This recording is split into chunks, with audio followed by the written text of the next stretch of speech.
I don't even know what kind of flower you would call this. It's like, I don't know. I really don't know.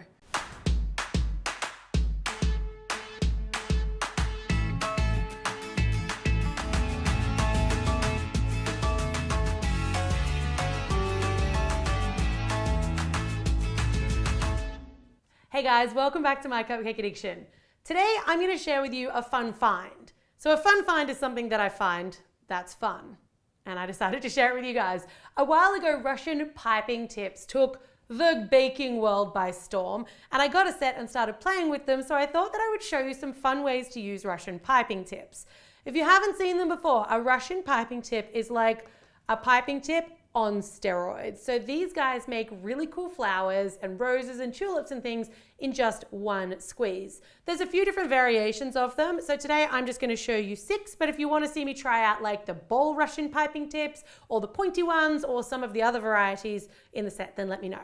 The one thing that I would recommend if you are going to get Russian piping tips is you don't need the huge set like the 24 tip set, because it's kind of just variations of the tips you already have. If you're going to get a set of these, I highly recommend, if you don't have one, you should also order a leaf piping tips. That's any piping tip that has like this little V cut out of it, because these flowers look so much better with that little bit of green to kind of make them pop. We got cupcakes, we got frosting, we got our piping tips, so let's get into it. Although there's no need to be Russian. See what I did there?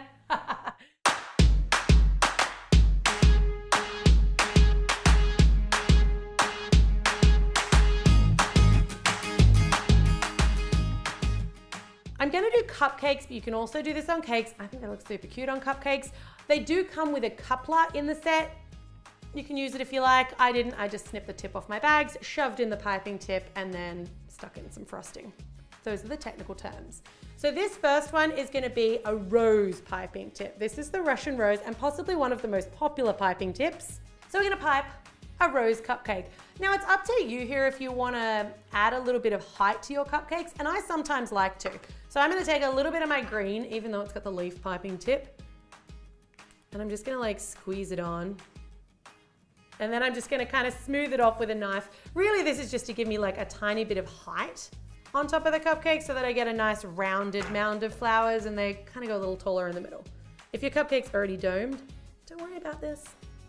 With my mound ready to go, and it's green because I just wanted a bit of grass under my roses, I'm just going to pipe a rose. Look at that. Super simple. We literally piped a rose in about 3 seconds. When you're making these, I actually find they turn out differently if you twist the bag a little bit, if you come up a little longer, if you go shorter, but they seem to turn out a bit cuter when they're a little shorter and stumpier. So as you pipe, twist, and then like push down for a second before coming up to get that nice kind of short, fat looking rose.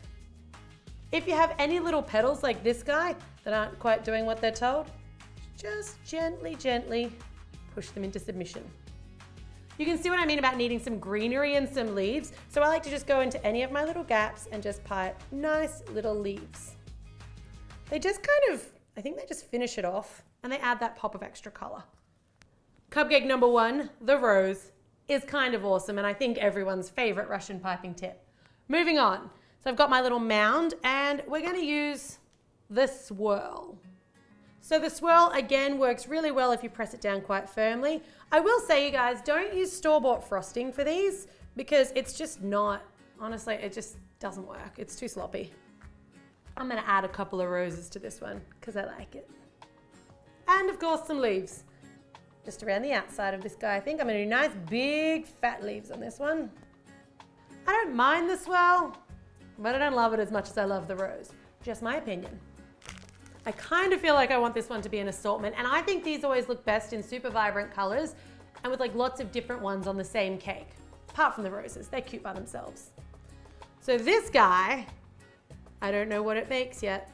So let's try out tip number 3. I don't even know what kind of flower you would call this. It's like, I don't know. I really don't know. So with these guys, it's kind of best if you like squeeze the frosting out, push it down, and actually push the piping bag down before you take it off. You can give it a little twist if you want and just neaten up any of the little top edges.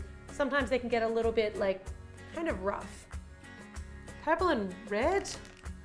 Purple and red? Why not? And a bit of yellow.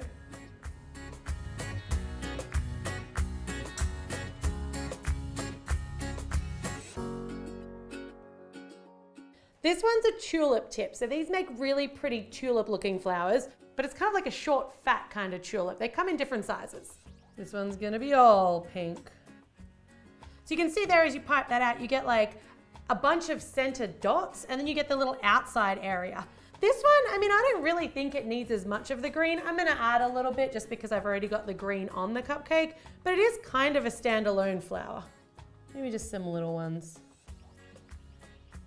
All right, we got another yellow bag. So this one should give us a slightly daintier tulip with kind of a thinner petal. Something like this guy. Might add a few pink ones on there as well. Put all of our tulips together. It's 2 tulips. All right, super cute. Look, they're all kind of pretty much the same thing. They're all making kind of a flower, but they're slightly different and it's nice to have the variety. Finally, we're gonna do this guy. So he's got like a weird triangle in the middle and then like 6 dots that go around the outside. And I actually have no idea what it's gonna make. Huh, interesting. I was not expecting that. You know what? This cupcake is gonna get all of the colors and all of the flowers. I'll do 2 of each. And my favorite, the rose. It's like a whole bouquet. Perfect. So that's it. Our garden of Russian piping tip flower cupcakes is ready to go. They all look adorable and it's really simple to use. Apart from recommending that you guys do get the green leaf tip so that you can add that bit of greenery, I just think it really makes these cupcakes. Also make sure that your frosting consistency is right. So even before you color it, it pays just to put a bit of the white frosting in a piping bag with any one of the tips, it doesn't matter. If the flour pulls off the cupcake, it means your frosting's a bit too thick. So you just want to thin it down with just a little bit of milk or water. But don't go too crazy because you don't want it too thin or your petals will flop. Anyway, super fun find. I'd love to know what you guys thought of it. If you want to see me do the Russian bowl piping tips, more of the Russian piping tips from the flower set, or the weird pointy ones that are also Russian piping tips, let me know. And I will be coming to you with more fun finds as I find them. Oh, if there's anything else that you found that's fun, let me know down below. It'll be fun. It'll be super fun. Have an awesome day, you guys. Thanks very much for watching.